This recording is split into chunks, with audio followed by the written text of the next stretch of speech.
కేంద్రం ఎన్ని ఆఫర్లు ఇచ్చినా రండి మాట్లాడదాం, చర్చించుకుందాం రండి అని చెప్పినా సరే కాక్రోచ్ జనతా పార్టీ కార్యకర్తలు మిగతా వాళ్ళు ఎవరూ కూడా కేంద్రం మాట వినే ప్రసక్తే లేదు. మేము 24వ తారీఖున అంటే రేపు మళ్ళీ దేశవ్యాప్తంగా నిరసనలు చేపడతాము, పెద్ద ఉద్యమం చేపడతామని చెప్పి పిలుపునిస్తున్నారు. మనం రండి మాట్లాడుకుందాం, సమస్య పరిష్కారం చేసుకుందామని కేంద్ర మంత్రులు, కేంద్ర పెద్దలు ఎంత చెప్పినా సరే మేమైతే రాము, మీరు శాశ్వత పరిష్కారం మాకు చూపించండి అనే పేరుతోటి ఇప్పుడు సీజేపీ కార్యకర్తలు, సీజేపీ ప్రతినిధులు అందరూ కూడా ఇప్పుడు కేంద్రం ఇచ్చినటువంటి ఆఫర్ని ఎవరైతే జితేంద్ర సింగ్ అలాగే జేపీ నడ్డా గారు వీళ్ళందరూ మాట్లాడదాం అన్నటువంటి ఆ యొక్క చర్చలకు పిలుస్తుంటే వీళ్ళు ఎడమొహం పెడమొహం పెట్టారు.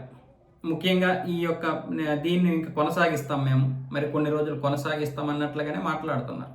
సరే, ఎంతవరకు కొనసాగిస్తారు, కొనసాగించనివ్వండి. ఇప్పటికే దేశంలో వీళ్ళు అక్కడ జనాభాలను చూసి ఏదైతే ఒక పెద్ద బొజ్జ ఏర్పడింది, మనం దేశవ్యాప్తంగా పెద్ద సంచలనం అయిపోయి అనుకుంటున్నారో అంతకంటే ఎక్కువ మంది వీళ్ళని విమర్శించినటువంటి వారు, వీళ్ళ యొక్క అసలైనటువంటి బుద్ధి తెలిసినటువంటి వారు కూడా ఇప్పుడు ఉన్నారు. అలాగే ఇప్పుడు సోనం వాంగ్చుక్ భార్య అంజలి ఏమంటుంది, ఇప్పుడు రాహుల్ గాంధీ వచ్చి తన స్వార్థం కోసం, రాజకీయ లబ్ధి కోసం ధర్నాలు చేస్తాడు. మాతో వచ్చి కూర్చోవచ్చుగా జంతర్ మంతర్ దగ్గర, ఈయనేమొచ్చేసి అటువైపు వెళ్తాడు. ప్రధానమంత్రి ఇంటి ముందుకు వెళ్ళి ధర్నా చేయాల్సిన అవసరం ఏంటి?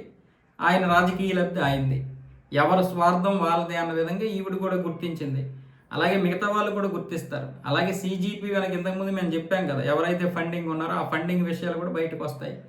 చర్చించుకుందామనే మీరు అన్నారు కదా, చర్చించుకుందాము, చర్చించండి, దీని గురించి మాట్లాడండి, పార్లమెంట్లో మాట్లాడండి, కేంద్ర పెద్దలు మాట్లాడండి, పరిష్కారం చూపించండి అన్నారు. ఇప్పుడు చర్చిద్దాం రండి అంటే రామంటున్నారు.